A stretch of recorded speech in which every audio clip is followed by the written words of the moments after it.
We're the Castle Crashers! We're the Castle Crashers! Welcome, Paige, and the rest of you little nasties, to my latest YouTube creation. Now, I am the resident bad boy and your host, the Nasty Bedazzler, and today we're going to be taking a look at a game called Castle Crashers. Now, in my last review that I posted, which was Alien Hominid, I did get a couple requests for this one, and since I liked that game so much, I figured I would check this one out today. So, before we go into the review, though, we're going to do what is custom for this channel, and we're going to just take a look at a little fucking... So we're going to take a look at... Wow. We're going to take a look at some of the development details first. God. We're going to do that. And then we're going to go into the review. And I'm not going to pretend like I didn't just rip all of this information off of Wikipedia, because that's exactly what I did, but there's not a lot to know here, so this section is going to be relatively brief, then we're just going to hop right into the review. So, what is there to know here? This game is developed by the Behemoth, as I said. It's the same people that did Alien Hominid, cool. And then this first came out in 2008 for Xbox Live Arcade, then it was released in 2010 for the PlayStation 3 on the PlayStation Network, then it got its release in 2012 on Steam for the Windows PC, which is the version I'm going to be checking out today. Now, the version that I got also comes with some DLC packs and whatnot. I don't even care. I didn't even look into those, so I don't know what is included in that, and I don't even know if I played through any of that or not. I assume that all the different versions are very similar to each other, but who knows? And if I'm wrong here, just go ahead, correct me in the comments. But all of that being said, now we can just go right into the review and stop fucking around here.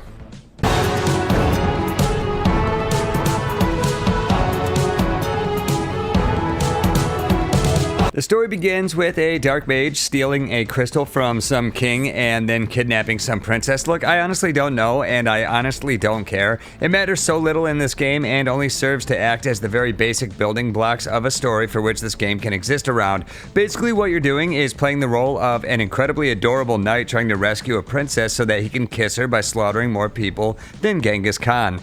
You also want to kill this dark mage, and you get your chance at the end of the game. Whoops, spoiler alert. Just like in Alien Hominid, which I'm going to try not to compare this one to too much, because aside from the graphics and music, they are very different games. But the graphics here are incredibly cute, the animation is FAF, aka fluid as fuck, and the overall look of the game is a blend of a kid-friendly cartoon with a lot of gore sprinkled in, and it's a really cool visual aesthetic that I really enjoyed throughout the entire game. It's almost as if the cartoon Adventure Time had a disgusting love child with Mortal Kombat, though it isn't nearly as graphic as that game, but it is the first thing that comes to mind. I mean, you're just cutting people's heads off and shit. It's pretty neat, and it's something I can really get behind. Since I already started going into it, I might as well go further into the graphics and gameplay. I've already covered the main protagonist and how he's cute as a button, so let's talk about the enemies here, the bosses, and the stage design.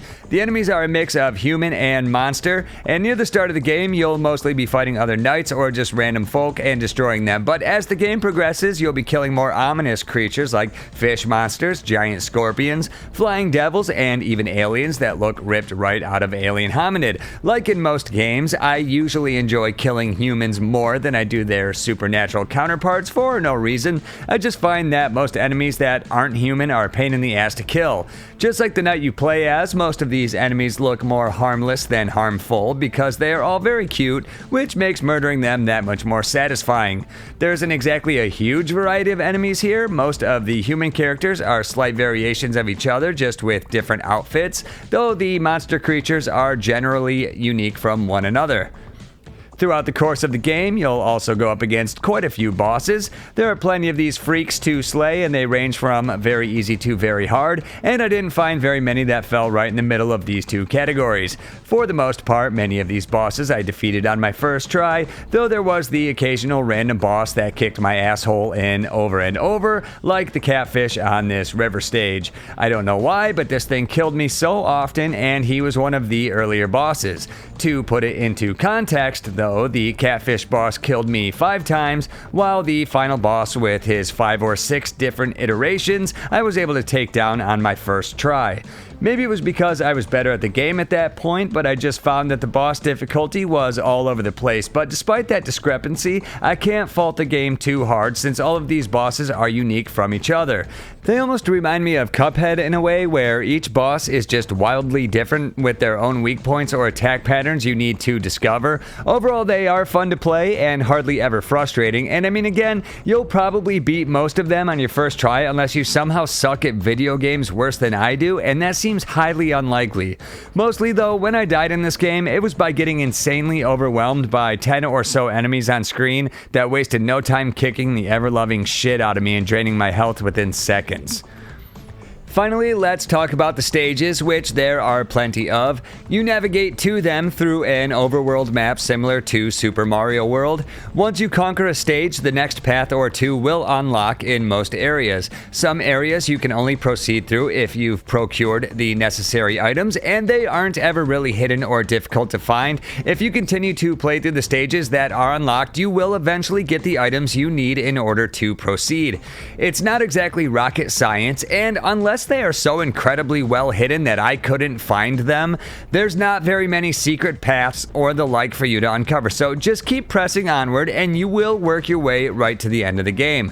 There are also bonus sections that are unlocked, such as stores where you can replenish potions, buy new weapons, or animal guardians that stay with you during play. I will actually cover all of these things in a little bit. There are also bonus arenas where you can fight wave after wave of enemies, and if you survive, you are mostly rewarded with an unlockable playable character. Some of these are actually pretty cool, and I hate to bring it up yet again, but one of the unlockables you can get here is the alien from Alien Hominid, which is an awesome bonus. As I've yet to play the game with any of the bonus characters since I shifted right into creating this review the second I officially beat the game, I'm not sure if using them is any different than using the main knights, but if I had to guess, I would guess that they aren't. What you'll find here, as far as level variety goes, is pretty impressive.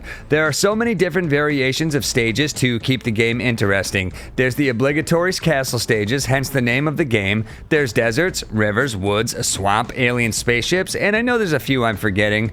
Hardly any of the stages look alike, and that prevents the game from getting stale. If there's one takeaway from this entire section of the review, is that the game looks great with a nice mix of enemies, bosses, and stages to play around with, and honestly, I don't know if there's any real nitpicks I have about any of this. It works for the game, and overall, it's incredibly charming.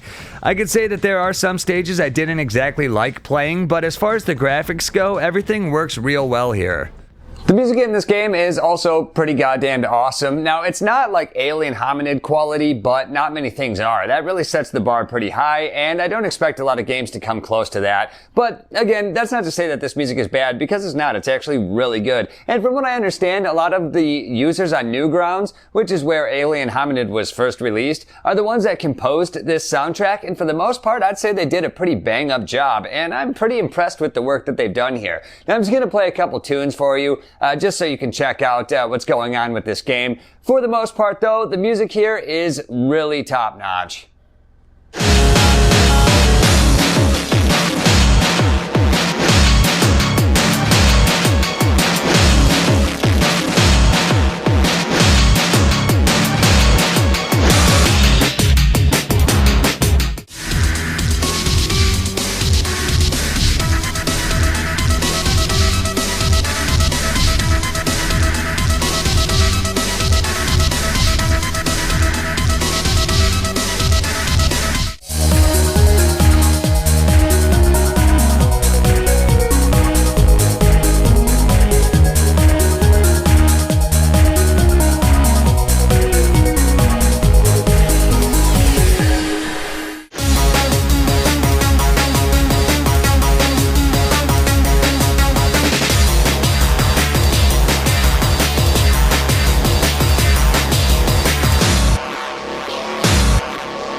So you get it. The music kicks ass, and I let it do the talking for me. The score is epic, just like the game, and the music fits the stage that it's on and is generally pretty appropriate when it is used. That's all I gotta say about that. It's good, and at this point, any Behemoth title I play, I'm going to expect nothing short of fantastic tunes from them. Otherwise, I'll be extremely disappointed.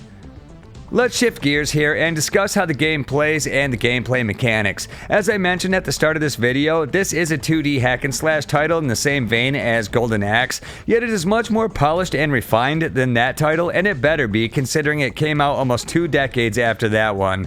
The controls are simple enough. There's a jump, a block, which I hardly ever used, a weak and a strong attack you can use in certain combinations to execute combos, a button to use an item, which is also the same button to use the bow and arrow, which kinda sucks, since I used that a lot and accidentally used other items instead in the heat of battle, and a magic trigger, which you hold down the R button and push any of the face buttons to execute any unlocked spells you have. Much like block, and as I do in almost any game where I can ignore it, I essentially neglected magic completely and only invested 1 skill point into it, so I'm not exactly an expert on it here and can hardly elaborate into what magic use in this game is like. What I can tell you is that when you invest skill points into magic, new spells become unlocked once you hit certain milestones on the skill tree.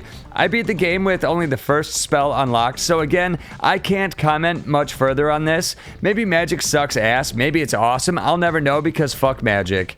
As far as actually controlling your character, the only complaint I have is that this is one of those games where attack animations cannot be cancelled out to perform a new move, such as a jump. Once you commit to an attack or a combo, you won't be jumping anytime soon unless that attack has completed its full animation cycle. This can be a pain in the ass, as many times you'll see new opportunities come up to jump attack an enemy and you just can't get off the ground to perform it because you're already in the middle of a heavy attack on an enemy. That aside, the basic combat is enjoyable and you can juggle the total shit out of enemies and hit them upwards of 20 times in the air if you time it right, much like in Devil May Cry. And if you juggle some poor bastard and his pals in a corner, there's nothing that can stop you from feeding the death machine with hundreds of their corpses from one single air combo. It's incredibly fun to do, which makes it all the more upsetting that you can't easily launch into these air combos once you've already started a ground attack, but it is what it is. I feel like this is such a major oversight from the developer, and I wonder if this was intentional or not, but I can't see why they would want to actively stop you from performing the moves you want to perform immediately when you want to perform them. In a game like this, it seems like a no-brainer. While the gameplay in Castle Crashers could have been left bare bones given the nature of the title, just killing your way to the end using different attacks as you battle your way through hordes of enemies and snuffing out the life of anything that gets in your way, the Behemoth decided to spice things up a little bit by adding some role-playing elements to the game. Now, I'm not exactly sure if I'm the biggest fan of this, since the game does very little to steer you in the right direction or even hint at what you may need to have leveled up later in the game while leveling up your character, and I can see this becoming a huge detriment later on in the game, which it was for me, if the player made some bad decisions on where to spend skill points early on, which I did. This is definitely another one of my few but major complaints with this game. Upon first starting, my character moved so slow and it obviously bothered the absolute shit out of me, so all of my experience points went to leveling up my agility, which increased my speed and also my arrow strength and fire rate, which is why I used the bow so often. Plus, ranged attacks in games like this are essential, so it made sense to me. Unfortunately, about halfway through the game, I was definitely regretting my choices, as my knight was now a wimpy little weasel with his sword, enemies took a long time to kill, and it only took a short amount of time to kill me, since I invested very little in defense, and maybe this is where block would have been useful, but like magic, fuck blocking in games like this. If I wanted to block, I'd play Street Fighter 2. This is a hack and slash. I want to kill, and I want to be fast while I do it, so agility felt like a good place to spend my points at first. This is what led me to my first negative experience with the game. Due to my uneven character stats, I actually had to spend 2 hours grinding for experience points on one stage, which I read was a good place to do so, called Lava World. I was able to amass quite a few strength and defense upgrades during this time, and I was able to then go on and complete the game, but it sucks ass that in a modern game like this, that is only about 10 hours or so long, I had to devote so much time to correcting mistakes the game never made clear to me I was making in the first place as a first-time player. I'm surprised this sort of thing made it past the playtesting phase, but much like the inability to break attack animations, as I mentioned earlier, perhaps this was an intentional move by the developer, but again, I just can't see why it would be. Another downside to this leveling up mechanic is that if you level up in the middle of a stage, you cannot assign your skill points on the spot. You either have to complete the level and do it then, or die and do it. Though the one flip side to that is when you do gain a level in the middle of a stage, your health is restored, which is a nice bonus, but there were times where I felt I really could have used that new skill point for the level I was on, and it sucks I either had to commit suicide or continue on and struggle through the level without it. You can't just push start and exit the level either, because doing this resets all the progress you've gained while in that level. So the two options I mentioned are your only two options: die or win. You also encounter certain power-ups either in the stores or throughout the levels that have various effects. Potions are the most useful here, and thankfully they're pretty cheap to buy, and you can always carry 5, so keep these stocked at all times. There's also a piece of bread that turns you into a roided out freak show that causes massive damage to enemies and scenery around you. There are bombs you can throw that do bomb things. There's no explanation needed here, and I didn't use those very often. And of course your bow and arrow, which I talked about earlier. Just make sure if you use the bow that you immediately switch back to it after using any different items, otherwise you'll find yourself draining all of your potions in 5 seconds thinking you were firing the bow, and there's no bigger load of bullshit than that. But again, potions are cheap, so it's not exactly an expensive mistake to make, just a stupid one, and if you're on a tough stage, it could pretty much end your run. The bow really should have had its own dedicated button. And finally, you're going to find a bunch of different weapons throughout the game, and they don't have any advantage or disadvantage over one another, so I'd say just find a weapon that looks cool to you, pick that one up, and use it. Throughout the game, you will come across little animal buddies that can accompany you on your mission, and don't worry, even if you don't find them hiding in the stages for free, which you definitely can, if you feel like looking behind all the scenery and whatnot, you will be given the option in the stores to buy them at a somewhat high price of gold if you desire that companion. These have a wide range of effects. Some just help you attack enemies, others will prevent certain status effects which are rare anyway, like poison or freeze, while some will drop food for you to keep your health up. Once I found the companion that drops food, I stuck with that since my defense and health wasn't the best, and that worked for me. I don't really feel as though any of these have any incredible advantage over one another though. Even when they're doing their intended job, they're only doing it sporadically, so you aren't getting any major benefits consistently, so just go with whatever tickles your fancy here. I mentioned briefly earlier in this review that this one took me about 10 hours to get through, with about 2 hours of that grinding for experience points. It's definitely not a short game for what it is, and it is much longer and more in-depth than I ever expected it to be. That's not a bad thing, unless you were playing it in order to make a quick review like I thought I was doing, and ended up spending way more time on it than I do most games that I take a look at on this channel.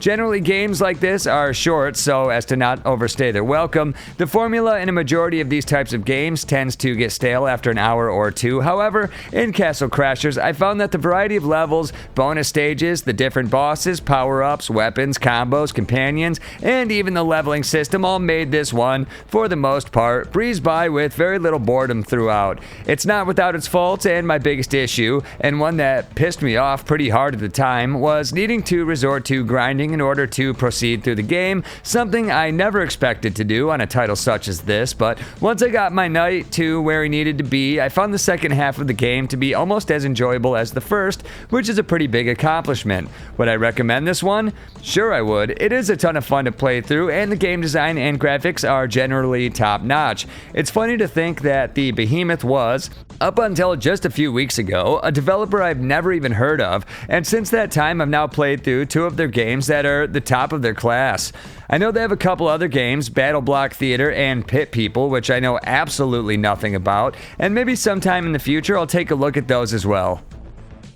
Thank you guys for making it to the end of the video. I am now drinking a Steel Reserve because that's just how we party here. And I know this was a longer review, so I'm glad that you're still here and you're watching this right now. Now, if this game looked good to you based on the review, I'd say check it out. It's worth the $15 I paid for it on Steam. I mean, that's a very fair price for a game of this length. And if you like this one, also check out Alien Hominid. And I'd say, too, if you didn't see the review, go watch that review. It's a good review. I did a great job on that video. And I also want to thank those of you regulars that keep coming back week after week and watching my videos, leaving some positive feedback. I really appreciate it. And you guys are kind of the reason I keep coming back and doing this. I always appreciate you guys. And again, thanks for watching. I'll see you on the next video.